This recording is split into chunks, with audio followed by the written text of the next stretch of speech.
नमस्ते साथियों, आप सब जानते हैं कि बिजली हमारे जीवन और विकास की बुनियाद है और हमारे देश में लगभग 70% बिजली कोयले से बनती है। इस कोयले का 80% से अधिक हिस्सा अकेले कोल इंडिया सप्लाई करती है। कोल इंडिया द्वारा सप्लाई किए जाने वाले कोयले की अधिकतम मात्रा खुली कोयला खदानों से जाती है। ऐसे में आज हम बात करेंगे खुली कोयला खदानों से बिजली घरों तक पहुंचने के कोयले के सफर के बारे में। सबसे पहले कोयला खनन स्थल की तैयारी की जाती है। डोजर जैसी भारी मशीनें जमीन को समतल करती हैं और खुदाई के लिए जमीन तैयार करती है।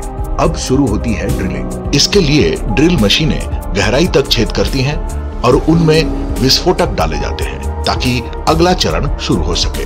फिर होती है ब्लास्टिंग, जिसके जरिए धरती के गर्भ में स्थित कोयले के ऊपर स्थित मिट्टी, पत्थरों एवं चट्टानों की परत को तोड़ा जाता है, जिससे अधिभार यानी ओवरबर्डन कहते हैं। अब बारी होती है ओवरबर्डन हटाने की, जो ड्रैग लाइन जैसी विशालकाय मशीनों की मदद से की जाती है। और फिर सामने आता है असली धन, कोयला। अब कोयले को शवेल जैसी भारी मशीनों की मदद से निकालकर डंपर में डाला जाता है। फिर ये डंपर खदान से कोयला लेकर रिसीविंग पिट यानी क्रशर तक पहुंचाते हैं।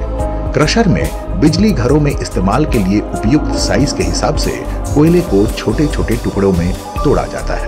आपको यहाँ एक दिलचस्प बात बतानी है। हम अपनी खुली खदानों का 50% से अधिक कोयला सरफेस माइनर नामक इको फ्रेंडली मशीन के जरिए निकालते हैं, जो बिना ड्रिलिंग, ब्लास्टिंग एवं क्रशिंग किए जरूरी साइज के कोयले निकालती है।